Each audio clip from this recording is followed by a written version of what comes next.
Hello friends, welcome back to our channel. तो हम लोग बात कर रहे थे लेखपाल सामान्य भर्ती परीक्षा 2022 जो कि यूपी ट्रिपल एससी करा रही है। तो उसकी परीक्षा मंथन की बुक जो नए सिलेबस के अनुसार निकाली है, तो उसके बारे में हम लोग देख रहे थे। ठीक है, तो ये जो है वीडियो उसी का थर्ड पार्ट है, सॉरी फोर्थ पार्ट है। 3 पार्ट आ चुके हैं इस बुक के। और उस बुक में जो है हम ग्रामीण समाज एवं विकास जो चैप्टर है, ठीक है, जो उसमें चौथा सब्जेक्ट है, उससे संबंधित जो है बातें कर रहे थे। तो उसमें जो है तीसरा वीडियो, 3 वीडियो तक बन चुका है, ये चौथा वीडियो है। तो आज की वीडियो हम देखेंगे प्रमुख ग्रामीण विकास कार्यक्रम। ठीक है, तो वीडियो तक एंड तक देखना, तभी इसका फ़ायदा जो एग्ज़ाम में मिल पाएगा। और हम इस तरीके से अभी जो ये पॉइंट टू पॉइंट चल रहा है, इसके बाद जो हम इसके जब ये ख़त्म हो जाएगा तो हम फिर क्वेश्चन कराएंगे पूरा, जितना भी ऑब्जेक्टिव क्वेश्चन हमें मिलेगा ग्रामीण विकास से संबंधित, तो वो सारे हम कराने वाले हैं। ठीक है, तो आप लोग मेरे चैनल से जुड़े रहिए। और अगर हमारे चैनल पर नए हैं तो चैनल को सब्सक्राइब करें, वीडियो को लाइक करें तथा शेयर भी करें अपने दोस्तों में। तो चलिए स्टार्ट करते हैं आज का ये वीडियो। तो इसमें देखते हैं प्रमुख ग्रामीण विकास कार्यक्रम। ठीक है, इसके पहले जो है 3 पार्ट आ चुके हैं, उसका लिंक डिस्क्रिप्शन में दे दूंगा, आप लोग वहाँ से उसको देख सकते हैं, जो कि आपके एग्जाम के लिए बहुत ही इंपॉर्टेंट है। ठीक है, तो प्रमुख ग्रामीण विकास कार्यक्रम के बारे में देखते हैं इस वीडियो में। तो सबसे पहला कार्यक्रम है राष्ट्रीय खाद्य सुरक्षा अधिनियम, जो कि यह प्रारंभ हुआ था मूलतः अध्यादेश के माध्यम से 20 अगस्त 2013 को। और केंद्र सरकार जो है द्वारा पुनर्संचालित किया जा रहा है इस बार इस कार्यक्रम को।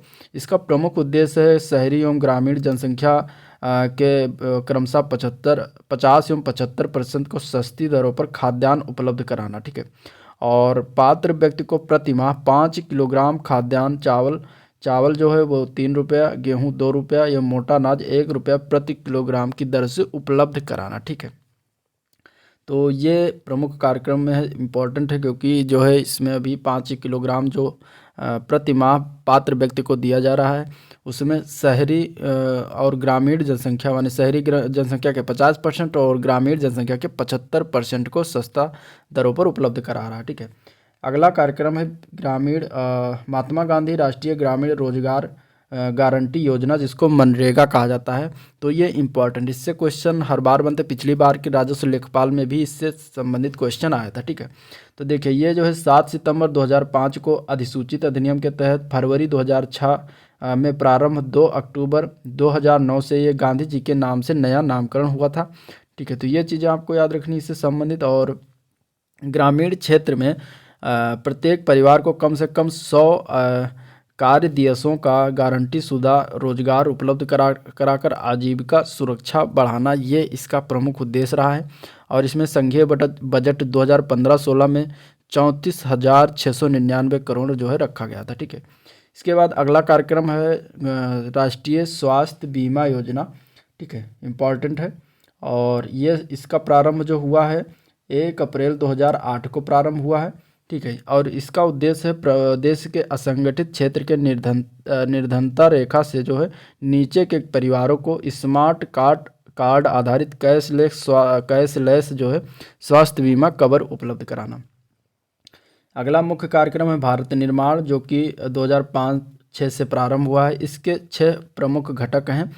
पहला है ग्रामीण अवसंरचना हेतु सिंचाई, सड़क, आवास, जलापूर्ति, विद्युतीकरण और दूर संचार संपर्क उपलब्ध कराना। इसके प्रमुख 6 घटक हैं, जो कि इसका मेन उद्देश्य रहा है। ठीक है, अगला प्रमुख कार्यक्रम है प्रधानमंत्री ग्राम सड़क योजना। ठीक है, इससे भी क्वेश्चन बनते हैं। दिसंबर 2000 से प्रारंभ हुआ था और इसका मेन उद्देश्य है मैदानी क्षेत्रों में 500 और या अधिक आबादी तथा पहाड़ी राज्यों, जनजातीय क्षेत्रों में, मरुस्थलीय क्षेत्रों में 250 या अधिक आबादी वाले मुख्य नेटवर्क में पात्र संपर्कहीन व्यक्तियों के लिए 12 मासी संपर्क ग्राम मार्ग उपलब्ध कराना तथा मौजूदा ग्रामीण सड़कों का व्यवस्थित स्तरोन्नयन करना। ठीक है, संघीय बजट 2015-16 में 14,291 करोड़ रुपए का इसमें बजट का प्रावधान रखा गया था। ठीक है, अगला प्रमुख कार्यक्रम है राष्ट्रीय ग्रामीण स्वास्थ्य मिशन NRHM। ठीक है, वर्ष 2005 से प्रारंभ हुआ, मूल अवधि के लिए यह विस्तारित किया गया है। ठीक है,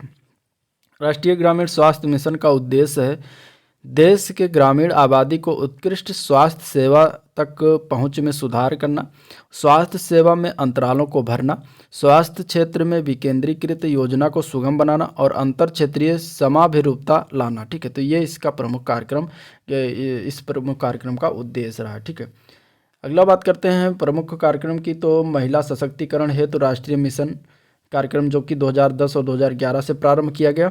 इसका मेन उद्देश्य रहा है विभिन्न केंद्रीय मंत्रालयों की नीतियों, कार्यक्रमों और स्कीमों के बेहतर अभिसरण के माध्यम से महिलाओं का समग्र सशक्तिकरण करना। ठीक है, अब आगे हम बात करते हैं पेयजल संबंधी परियोजनाएं जो संचालित की जा रही हैं। तो उसमें सबसे पहली परियोजना है गोकुल बैराज परियोजना। ठीक है, इस परियोजना का निर्माण जो है गोकुल यानी कि मथुरा के निकट यमुना नदी पर किया जा रहा है। किस नदी पर किया जा रहा है? यमुना नदी पर किया जा रहा है, जिसमें वर्षा ऋतु के दौरान यमुना के अतिरिक्त जल को 5 मीटर गहराई में संचित किया जाएगा। ठीक है, इस परियोजना से मथुरा और आगरा को पेयजल की आपूर्ति कराई जाएगी। इस परियोजना से 2 जिले को लाभ होने वाला कौन सा है? मथुरा और आगरा, ये आपको याद रखना। ठीक है, अगली परियोजना है आगरा बैराज परियोजना। ठीक है, आगरा बैराज परियोजना जो है इसके तहत आगरा नगर में पेयजल की आपूर्ति यमुना नदी पर ताजमहल से 8 किलोमीटर की दूरी पर बैराज निर्मित किया जा रहा है। ठीक है, इसके बाद अगली परियोजना है लवकुश बैराज परियोजना। यह बैराज परियोजना जो है गंगा नदी पर जो है स्थित है। ठीक है, और ये कहाँ पर बनाया जा रहा है? तो कानपुर नगर में। कानपुर की नगर की पेयजल समस्या के निदान है तो इसका निर्माण किया जा रहा है। ठीक है, लवकुश बैराज परियोजना जो कि गंगा नदी पर कानपुर नगर में किया जा रहा है। ठीक है, अगली परियोजना है गंगा जल परियोजना। ठीक है, गंगा जल की परियोजना की बात करें तो ये जो है गाजियाबाद और नोएडा को अतिरिक्त पेयजल उपलब्ध कराने के उद्देश्य के साथ ये जो है परियोजना नोएडा दिल्ली मार्ग के निकट प्रताप बिहार में निर्मित किया जा रहा है। तो कहाँ पर निर्मित किया जा रहा है और उस परियोजना से किस जिले को जो है लाभ मिलने वाला है, ये आपको याद रखना है। ठीक है, अब हम बात करेंगे एक नया टॉपिक और इम्पॉर्टेंट टॉपिक जो कि उत्तर प्रदेश में पंचायती राज व्यवस्था के बारे में। इससे क्वेश्चन लगभग बनते हैं हर एग्जाम में, तो इसमें भी बनेंगे बिल्कुल, क्योंकि ये सिलेबस में दिया गया है। ठीक है, निम्नलिखित तो देखते हैं उत्तर प्रदेश में पंचायती राज व्यवस्था के बारे में। तो वर्ष 1947 में संयुक्त प्रांत पंचायती राज अधिनियम पारित होने के बाद 15 अगस्त 1949 को सर्वप्रथम प्रदेश में पंचायतों की स्थापना की गई। ठीक है, वर्ष 1955 में पंचायत अदालतों को न्याय पंचायत का नाम दिया गया था। इसके बाद जो है बलवंत राय मेहता समिति की सिफारिशों के अनुरूप जो है प्रदेश में पंचायतों की त्रिस्तरीय प्रणाली को वर्ष 1961-62 में लागू किया गया। तो ये इम्पोर्टेंट है, जो अपने उत्तर प्रदेश में जो किसकी समिति पर जो है सिफारिश पर लागू है, तो वह है बलवंत राय मेहता समिति की सिफारिश पर जो है पंचायतों का त्रिस्तरीय प्रणाली लागू है। ठीक है, इंपॉर्टेंट है, पूछा जा सकता है क्वेश्चन, ये बहुत बार पूछा भी गया है। ठीक है, 73वां संविधान संशोधन जो कि 1992 में हुआ और 24 अप्रैल 1993 से लागू हुआ। इसके द्वारा संविधान में नया भाग 9 के तहत अनुच्छेद 243 ए से लेकर 243 ओ जोड़कर देश में जो है पंचायती राज शासन व्यवस्था को वैधानिक दर्जा प्रदान किया गया। ठीक है, तो ये आपको याद रखना है, इम्पॉर्टेंट है, क्योंकि ये क्वेश्चन पूछा जाता है कि पंचायती राज व्यवस्था जो है वो कौन से संविधान संशोधन के तहत जो उसको संविधान में जोड़ा गया था, तो वो था 73 संविधान संशोधन। ठीक है, आगे इसके अनुसरण में उत्तर प्रदेश राज्य अधिनियम सरकार द्वारा उत्तर प्रदेश पंचायत विधि संशोधन अधिनियम 1994 22 अप्रैल 1994 से प्रभावी हो गया, लागू किया गया, जिसके तहत 3 प्रकार की पंचायती राज संस्थाएं जो है गठित की गई और उनका प्रावधान किया गया। पहला है ग्राम पंचायत, दूसरा क्षेत्र पंचायत और तीसरा है जिला पंचायत। ठीक है, अब एक एक करके इनके बारे में जानते हैं। तो सबसे पहले हम ग्राम पंचायत के बारे में जानेंगे। ग्राम पंचायत की बात करें तो इसका प्रमुख जो होता है वो ग्राम प्रधान होता है, जिसका चुनाव ग्राम सभा के मतदाताओं द्वारा किया जाता है। ठीक है, और इसमें जो है 18 वर्ष से अधिक आयु के सभी वयस्क ग्रामीण जिनका नाम गांव की मतदाता सूची में दर्ज होते हैं वह जो है ग्राम सभा के सदस्य होते हैं। और ग्राम सभा को ग्राम पंचायत में कार्यकारिणी समिति के रूप में अभिहित किया जाता है। बैठकों को आहूत करना, उनकी अध्यक्षता करना, पंचायत के प्रशासनिक कार्य और आर्थिक प्रबंधन, प्रस्तावों का क्रियान्वयन, पंचायती संपत्ति की सुरक्षा एवं पंचायत द्वारा लगाए गए शुल्कों की वसूली आदि जो कार्य हैं ये ग्राम प्रधान के जिम्मे होता है। ठीक है, तो इतने सारे कार्य जो है ग्राम प्रधान करता है। आगे पॉइंट देखते हैं तो किसी भी ग्राम पंचायत में 9 यानी कि 1000 तक जनसंख्या जिस ग्राम पंचायत की होती है वहाँ पे 9 सदस्य होते हैं। 1000 से अधिक किंतु 2000 की जनसंख्या पर उसमें 11 सदस्य, और 2000 से अधिक किंतु 3000 की जनसंख्या पर जो है 13 सदस्य होते हैं ग्राम पंचायत में। ठीक है, सदस्यों की संख्या 15 तब होती है जब आबादी 3000 से ज़्यादा हो। ठीक है, सदस्यों का चुनाव भी प्रत्यक्ष रूप से मतदाताओं द्वारा किया जाता है। अब आगे बात करते हैं तो ग्राम पंचायत के उप प्रधान का चुनाव जो है पंचायत के सदस्यों द्वारा किया जाता है। ठीक है, ग्राम पंचायत हेतु निर्वाचित होने के लिए न्यूनतम आयु सीमा जो है वो 21 वर्ष निर्धारित की गई है। उम्मीदवार वही बन सकता है जो सरकार के अधीन किसी लाभ के पद पर ना हो। ठीक है, यानी कोई जैसे कि सरकार के अधीन यानी कि कोई सरकारी कर्मचारी या सरकारी अधिकारी ना हो। ठीक है, अगला पॉइंट है ग्राम पंचायत का जो सचिव होता है वो ग्राम विकास अधिकारी होता है, यानी कि वीडीओ होता है, यानी कि विलेज डेवलपमेंट ऑफिसर उसको कहते हैं, तो वो ग्राम पंचायत का सचिव होता है। ठीक है, ग्राम पंचायत की 2 बैठकों के बीच 2 माह से ज़्यादा का अंतराल नहीं होना चाहिए। प्रावधानों के अनुरूप जो है हर माह कम से कम 1 बैठक आवश्यक है। बैठक की अध्यक्षता जो है ग्राम प्रधान एवं उसकी अनुपस्थिति में उप ग्राम प्रधान द्वारा किया जाने का विधान है। इसके बाद ग्राम पंचायत का कार्यकाल कितने वर्ष का होता है, तो 5 वर्ष होता है। इसका चुनाव जो है राज्य निर्वाचन आयोग द्वारा ही करवाया जाता है।